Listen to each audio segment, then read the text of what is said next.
اهلا بيكم في بودكاست الكابيتانو. النهارده معانا ضيف قامه في رياضه الكيك بوكسنج في مصر، ومن مؤسسي الاتحاد المصري للكيك بوكسنج، حكمنا الدولي ونائب رئيس الاتحاد المصري للكيك بوكسنج كابتن محمد الزعيم. اهلا بحضرتك يا كابتن. حبيبي ابو كباتن، اهلا بيكم ويعني ارجو انه يكون برنامج الكابيتينو برنامج بينشر رياضه الكيك بوكسنج في كل بيت، ونورتونا ومتشرفين بيكم. ربنا يديك الصحه. طبعا ده شرف كبير لينا وان حضرتك تكون معانا، يعني دي دفعه قويه لينا في اللي جاي باذن الله. حبيبي كابتن الشحات، كل التوفيق يا اخويا. الله يديك صح، شكرا يا كابتن. طيب اولا قبل ما نبدا عايزين حضرتك تقول لنا ايه راي حضرتك في فكره البودكاست، ان احنا بنسلط الضوء على الرياضات الفرديه، وبالذات بالاخص رياضتنا رياضه الكيك بوكسنج في مصر. والله يعني هو من خلالكم بتحصل حاجه حلوه، ان في ناس كتير قوي بتتفرج عليكم، بينتشر من خلالها رياضه الكيك بوكسنج، بتتوجد في ناس ممكن ما تعرفش يعني ايه كيك بوكس، لما يتفرجوا على البرنامج يبقى عندهم فكر، فالموضوع بيخش اللي بيتفرج اب، اللي بيتفرج ام، اللي بيتفرج ولد، اللي بيتفرج بنت، الامر بينتشر.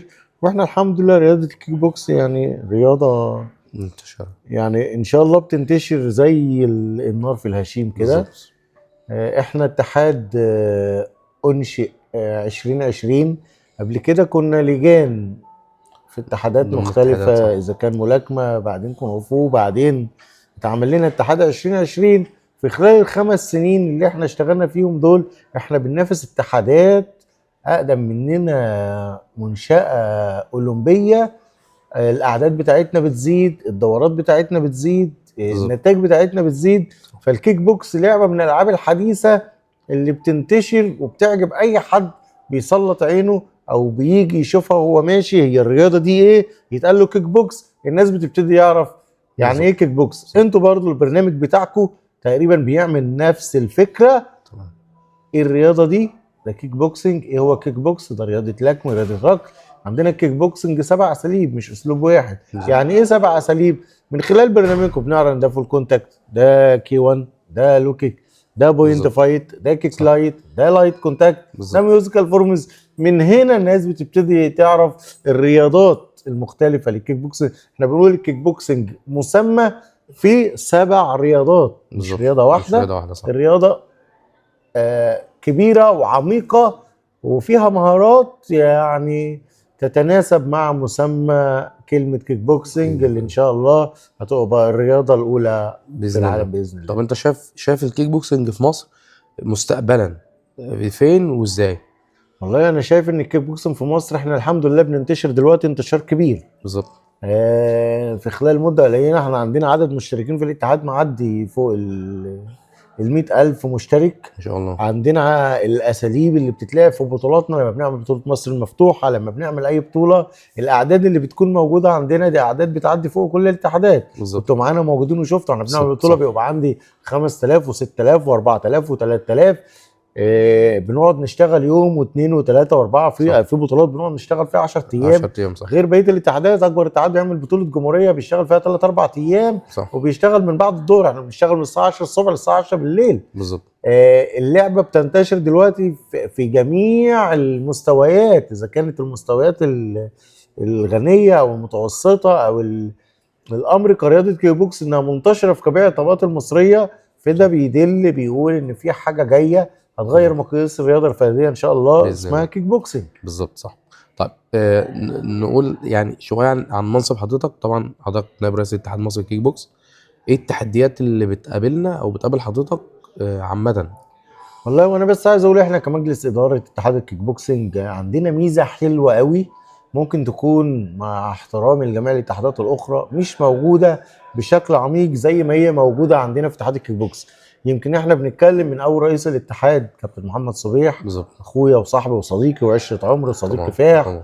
ومشينا مع بعض في قصص كتير، لان احنا من ايام ما كنا لعيبه واحنا مع احنا مع بعض. بعض. فرئيس الاتحاد كان لاعب منتخب، بطل جمهوريه، لاعب منتخب، بقى مدرب منتخب مصر. أيوة. نائب رئيس الاتحاد كنت لاعب منتخب، كنت بطل جمهوريه، كنت لعيب دولي، حكم عربي، حكم افريقي، رئيس لجنه حكام، نائب رئيس الاتحاد، مشرف عام لجنه اختبارات، شويه حاجات.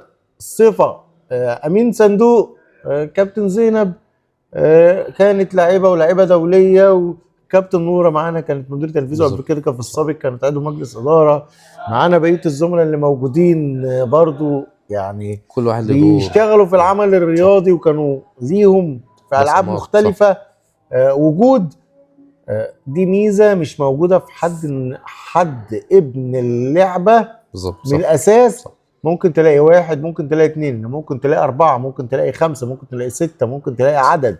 مجلس الاداره كله في الاصل ده هو صاحب اللعبه، او هو عارف اللعبه، او هو شغال في اللعبه ومش شغال فيها وخلاص، مش حد كان عنده فكره والامر جه. فلا، ده احنا اصلا ممارسين، واللي كنا بنحارب وعملنا مشاكل عشان نفصل لجنه، عشان نطلع لوحدينا، عشان خاطر نعمل اتحاد، عشان نرفع قضايا، عشان نروح الوزاره نعمل مظاهرات، عشان نروح اللجنه الاولمبيه نتخانق، عشان نعمل ده، عشان في الاخر نقدر نطلع الاتحاد اللي قدرنا نفصله بالظبط نعمله في 2020. ايام ما كان لجنه كنا احنا اللي بندير اللجنه. بالظبط. كنت انا رئيس لجنه الحكام ورئيس لجنه المسابقات، الكابتن سبيع كان ماسك التحكيم، كابتن زين كانت موجوده في التحكيم. كلنا كنا موجودين، كلنا اولاد الكيان. كلنا لما اتعمل الكيان وقعدنا نحارب عشان نفصله، فالحمد لله انفصل. فلما يبقى كياننا واحنا بنحارب فيه عشان خاطر نخليه ياخد الرونق اللي احنا نفسنا طول عمرنا بنحلم يعني ايه رياضه يبقى شكلها ازاي، وانا بلعب بقعد اتعذب، ده عاملين فيا كذا وعاملين فيا كذا، ده انا تعبت، ده انا اتعذبت، ده انا في المسابقات حصل، ده انا كل المشاكل اللي قابلت الناس. هو احنا بنبتدي يعني من نهايه احنا قسينا منها، فبنحاول نعدلها عشان خاطر نعوضها بالظبط في اللي سابق ما يتكررش تاني. بنحاول نعمل احسن ما يكون. بنطلع بطولات العالم، نشوف ايه المستجدات اللي موجوده في بطولات العالم، بنشوف في بطولات العرب، بنشوف في البطولات الدوليه اللي بنطلعها، افريقيا، اي مكان بنقدر نطلع فيه. عينينا بترمي على التنظيم، بالظبط، بترمي على الاداره. الامر ده ممكن تتعمل البطوله ازاي، تتنظم ازاي، يبقى شكلها ايه. فبنحاول نشتغل بالشكل اللي يقول الله في حاجه اسمها بنحاول دايما يبقى في تطور، بنحاول. بالظبط. وارجو ان احنا بنكون عند حسن الظن. اكيد طبعا المدربين وعليه احنا يعني كمان بقينا من اجمد الرياضات النزاليه في مصر، او الحمد لله احسن الرياضات النزاليه لو ما كانتش الاحسن يعني الحمد لله احنا ماشيين في منافسه قويه. يمكن احنا لسه جايين من بطوله العالم طبعا. عملنا نتائج ما حصلتش قبل كده، ويعتبر بطولة العالم دي البطولة الأولى من نوعها بتشارك فيها مصر. بالظبط. مصر عمرها بالتاريخ الماضي كله ما شاركناش في بطولة زي دي. بيتم التجهيز ليها لفترة كبيرة. قدرنا الحمد لله نعمل ميدالية فضة، قدرنا نعمل ميدالية برونز. عندنا حتى الولاد اللي خسروا في الأدوار الأولانية ما خسروش وخلاص، ضاربين أبطال عالم وكاسبين أبطال عالم. الموضوع اللي خسر يعني ممكن أقول لك في ناس تكاد تكون اتظلمت وخسرت. بس كفايه ان هو لعب الموضوع ده. انت لما بتطلع اول مره، احنا مش بنقول بنمثل تمثيل مشرف، لا بالزبط. ده الولاد مثلوا تمثيل مشرف. والمنافسه كانت بتخلص على حاجات يعني سوء خبره. ان انا بلاعب الولاد عندنا بيلعبوا كلهم تقريبا مصنفين. ايوه ولسه حظ في القرعه وحظ اول مره يطلع بالزبط. واحنا واخدين ولاد برضو يعتبروا صغيرين في السن بالظبط عشان يبقوا يدينا في المستقبل ويدونا قدام. فاننا نعمل نتيجه زي دي وننافس في بطوله عالم بالقوه دي، ده بيقول ان الكيك بوكس رايح في حته ثانيه بالظبط. يعني الحمد لله كل الولاد اللي لعبوا بيتشهد لهم الدنيا كلها. صح. ان الرجاله اللي خسرت هو ما خسروش من اول ماتش. انت عندك صح. ناس لعبت 32 لعبوا 16 لعبوا 8 خسروا في 8 خد خامس كتير. عندنا 8 او 9 على ما اتذكر واخدين مركز خامس. هو ما خدش خامس على طول يعني ما راحش لعب خد خامس. لا ده لعب من 32 16 وقع في الثمانيه لعب 3 ماتشات. وممكن يعني في عندنا زياد تقريبا اول ماتش كان بيلعب عيل مصنف ولد مصنف وكسبه اول ماتش. هو ما بيطلعش سليم. الماتش اللي بعديه الماتش التحمل بتاعه هو كويس انه بيقدر يكمل انه يلعب 3 ماتشات. يلعب ماتش واثنين وثلاثه في بطوله عالم. ده بطوله زي دي بيطلع بالزبط. ناس يعني الامر بالنسبه لهم يعني بالظبط صح. طب احنا بما اننا بنتكلم في بطوله العالم، احنا طبعا عندنا بطوله عالم قريب بس مرحله الشباب. المرحله اللي بتلعب دي مرحله العموم.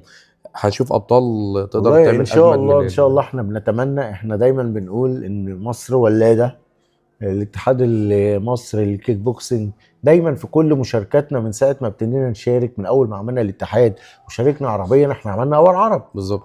لما شاركنا افريقيا عملنا اول افريقيا. ان شاء الله.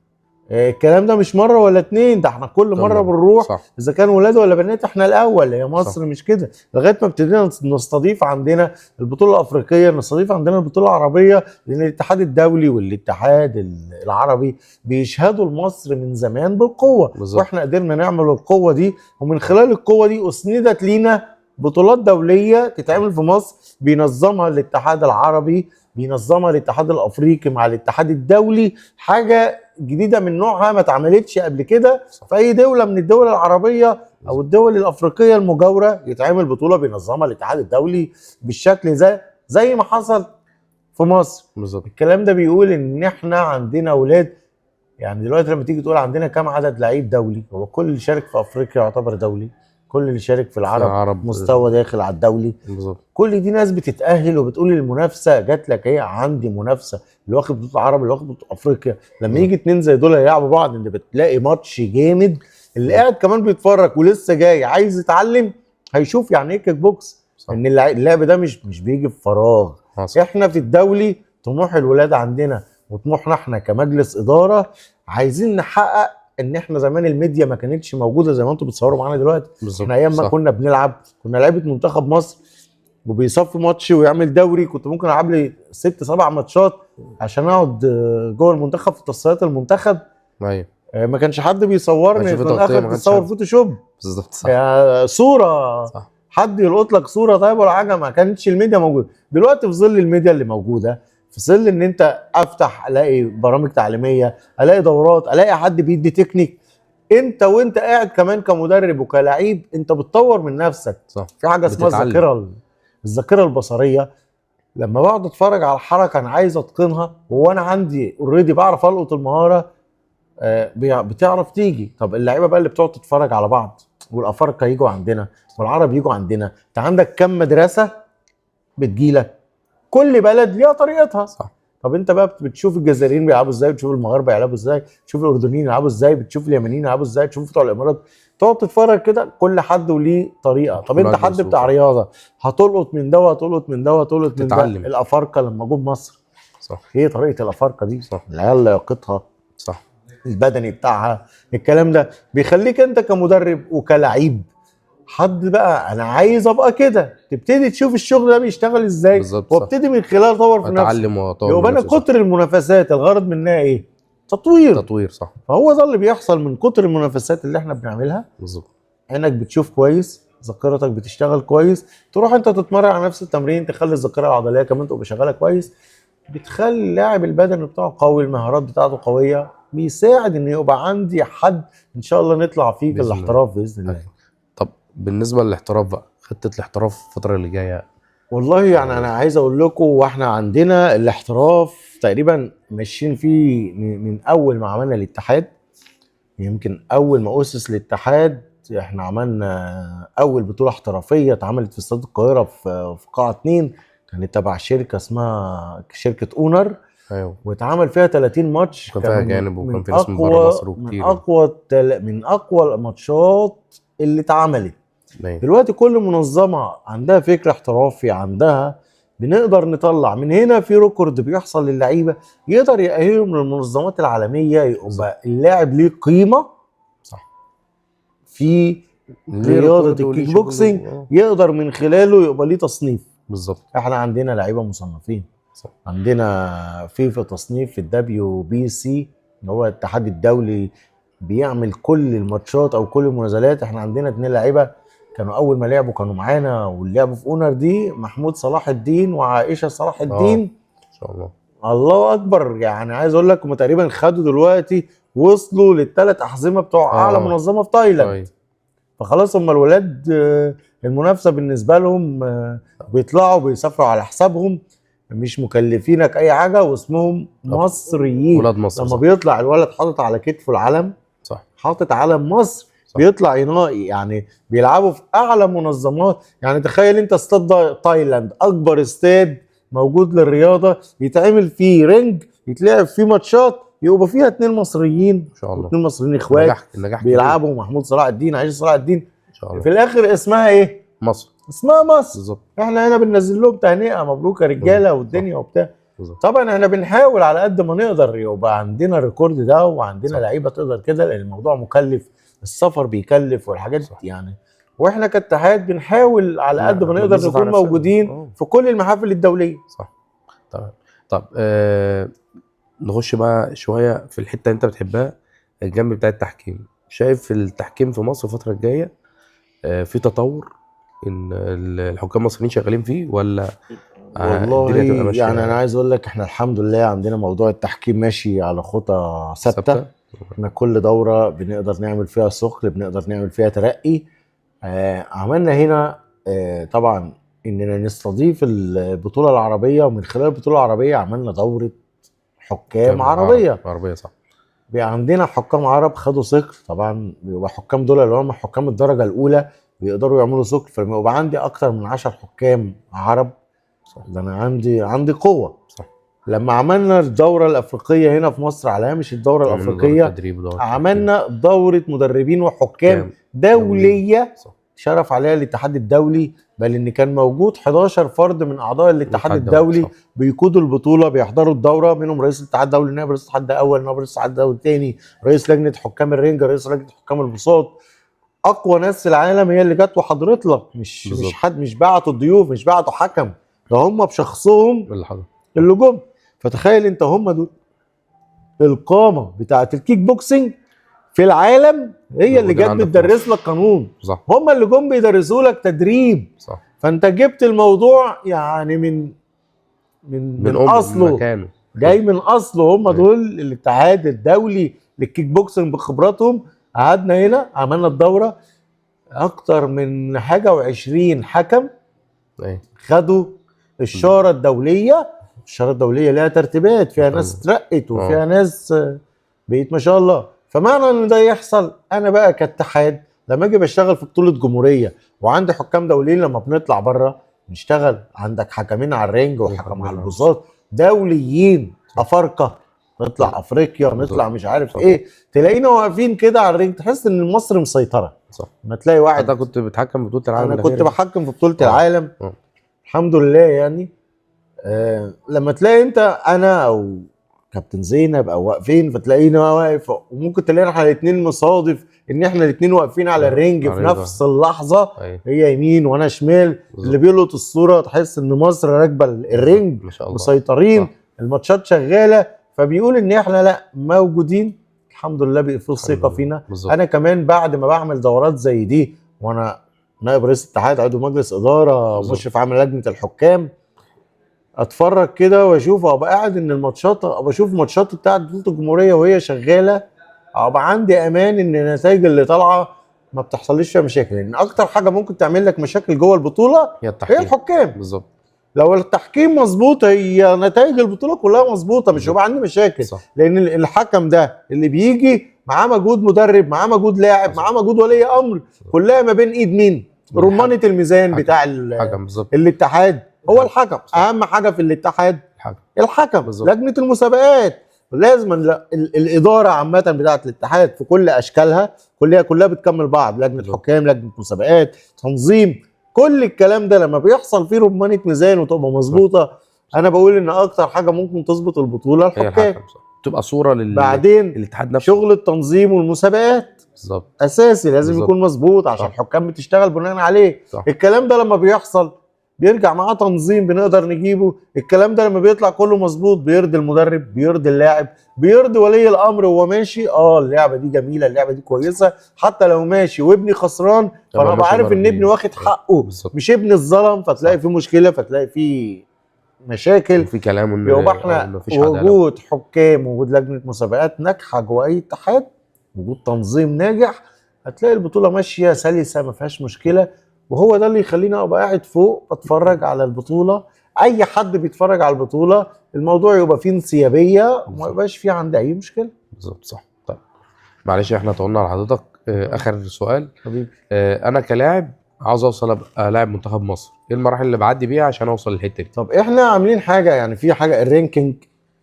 احنا عاملين ان اللاعب بيلعب بطوله جمهوريه انديه، تمام، بطوله الجمهوريه مناطق، تمام. في حاجه اسمها البطوله التصنيفيه اللي بيتجمع فيها الاول لعيبه هنا، الانديه الأول هنا والأول. ولاعيبه المناطق الاوائل مع لعيبه المنتخبات، موجوده، مع اي لعيب حصلت له ظروف ما قدرش يشارك. من اللعيبه الابطال اللي احنا عارفينهم اللي مصنفين السابقين. عندنا السابقين، تمام. بيجي يميل للاستثناء، وانا بدوري بشوف الامر مبين يتناسب ليه، فبتلاقي في بطوله قويه ما بيلعبش فيها غير الابطال بالظبط. اللي بطلع منهم تصنيف المنتخب أحسن اللي واحد بقول ان فيه. انا هسافر بيه. وما بيبقاش كده بس، انت بعد ما بتختار، هو انا كل وزن بختار فيه 2، ممكن اختار فيه 3. في لعيبه ممكن تبقى بتلعب في بطوله الجمهوريه ولاعب يخسر من اول ماتش بس نختاره في المنتخب.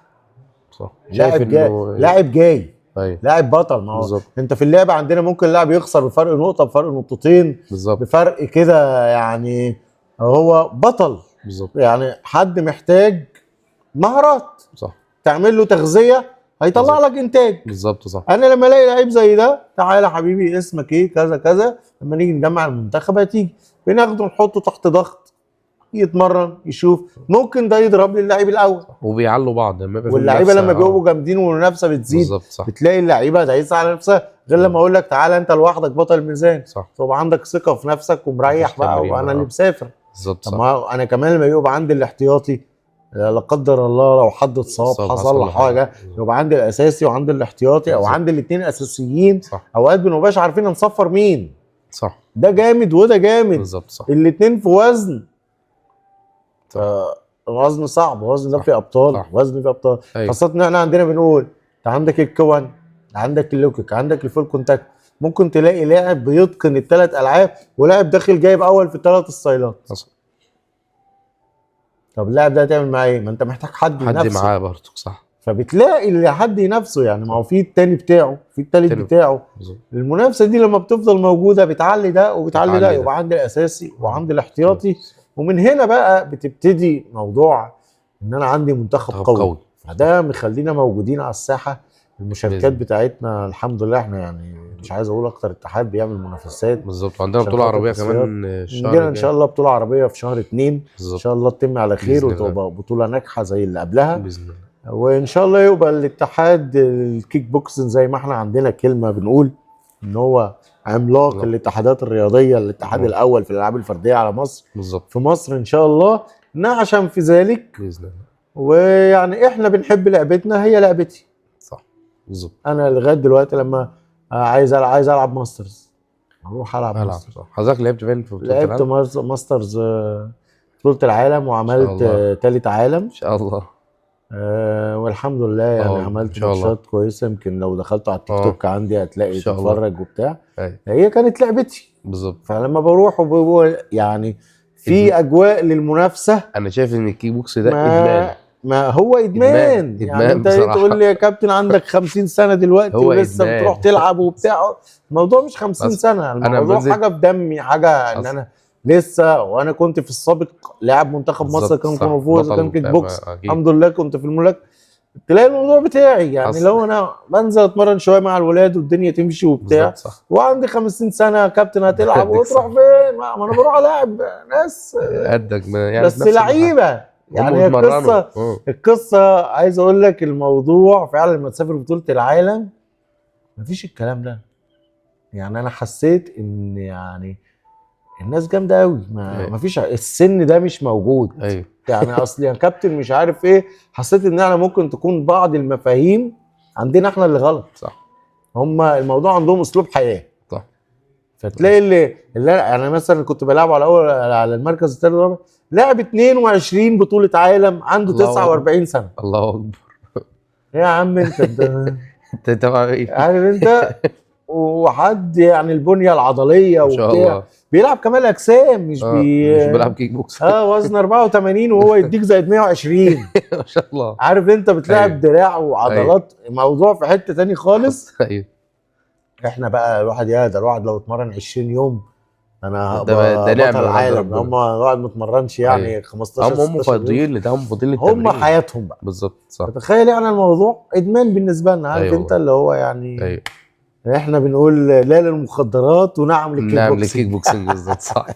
ايوه كنت طبعا لنا الشرف اللي حضرتك كنت معانا النهارده. حبيبي بس قبل ما تسلم نقفل لي. الحلقه عاوزين كلمه لكابتن صبيح، طبعا اخوك وحبيبك. طبعا هو انا والكابتن صبيح اخوات، اصحاب حبايب، دايما كده في داعم لي وهو داعم ليا.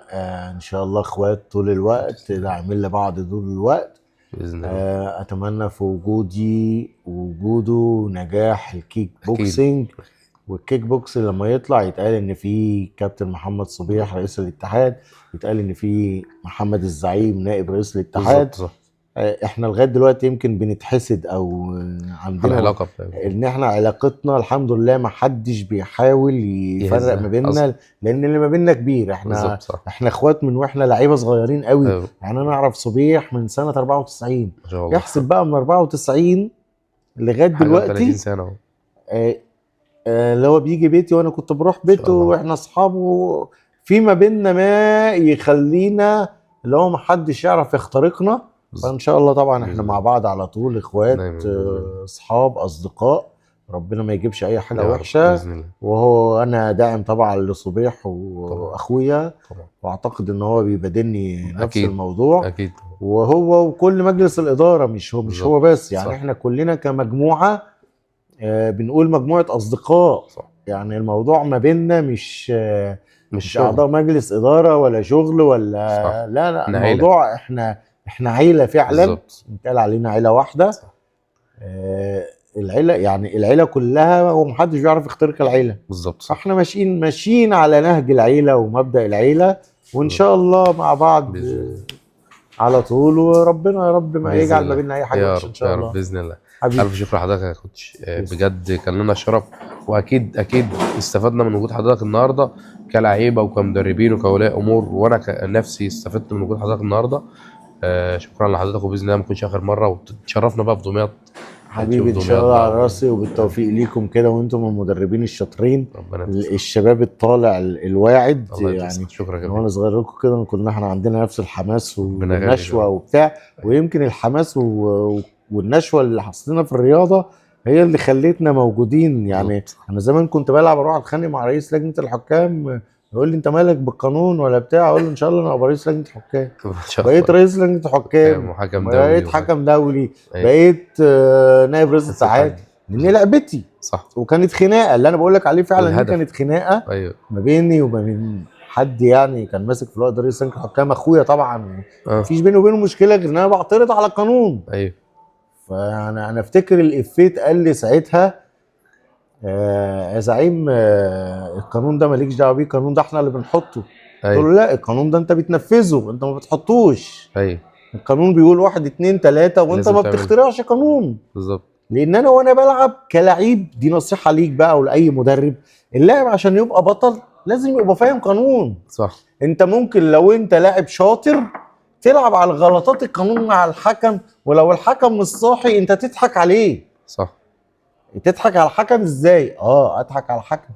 المهارات اللي احنا بنعملها في حاجات خداعه فيها كتير قوي في اتجاهات الحكم وفي وقفه الحكم، لو انت بتستخدمها هتبقى عاميه بالنسبه للحكم، مش هيعرف يوقفك فيها. صح.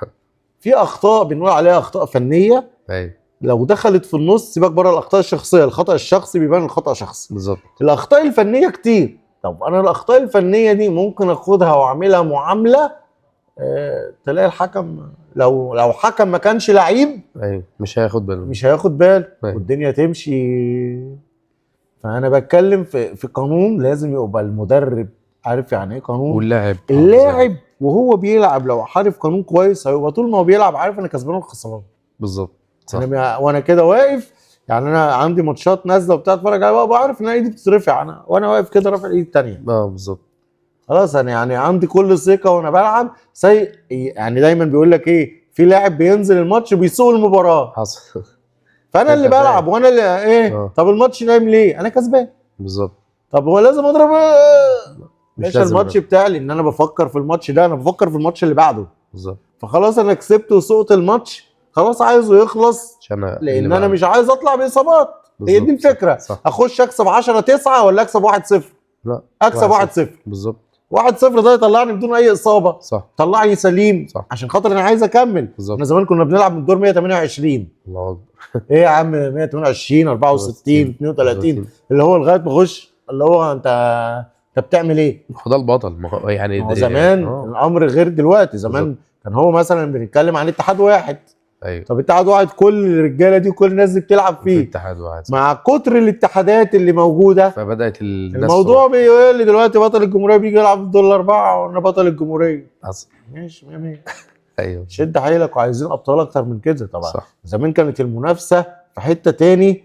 أيوة. يعني كل المدربين الجيل بتاعنا والجيل بتاعكم اللي كان بيطحن في الاول ده حصل. كان ما بيلعبش، مفيش حاجه اسمها ماتش ولا 2 و3. انا يوم ما كنت اخد باي في ال 64 يبقى انت الحمد لله في 8 ايه ده البوله بتاعتي بدأ من 128 وانا دخلت 64 الحمد لله. ايوه حصل. عارف انت الماتش عديته من غير ما تلعب حصل. يا تبقى قاعد بقى طب انا انام شويه. انا برنس. عارف انت اللي هو ايوه بالظبط. فاحنا يعني نتمنى المنافسات دي ترجع أكيد. تاني اكيد تتوجد تاني. وده بدا يبدا اللي هو انت لما كنت تيجي تقول انا بلعب تصفيات منتخب مصر تلعب من دور 16 كلها لعيبه منتخب مصر 16 واحد. ايوه يا عم كلهم لعيبه منتخب مصر. صح. اللي هو يعني الامر كان اللي بيبقى اول ده بقى بطل يعني منافسه كبيره يعني. أيوة. جيل طبعا وان شاء الله الجيل اللي جاي اكيد ده واخدها بقى بالشوكه والسكينه. ايوه بس اللي هو ايه باذن الله نطلع انت عملت له بطولات دوليه وعملت له بطولات عربيه جبت له اخر اللي ممكن اللي انت وصلت له بعد اللي سنين. انت فضلت تبقى في مشقه هو عشان توصل له. هو في اوله خدوا هو راكبه من الاول. حصل. احنا نتمنى ان شاء الله تبقى بإذن كيك الله. بوكس رياضه رايحه في حته تاني. اكيد باذن الله بوجودكم وبوجود وعشمنا في ربنا إدارتكم خير. باذن الله هنوصل في حته تانيه باذن الله. حبيبي يا ابو الكباتن ربنا مبسوط ان يديك انا معاكم. انا شرف ليا بالنجاح والله. لبرنامج مع حضرتك يعني. الكباتينو باذن الله ربنا يديك الصحه. حبيبي شكرا لحضرتك. تسلم. شكرا ليكم. اتمنى تكونوا استفدتوا النهارده من كابتن محمد، وباذن الله مش اخر مره. دايما كل جديد مع حضرتك وتفيدنا حبيبي. وتنصحنا للي جاي. شكرا ليكم. تابعونا بودكاست الكابتن.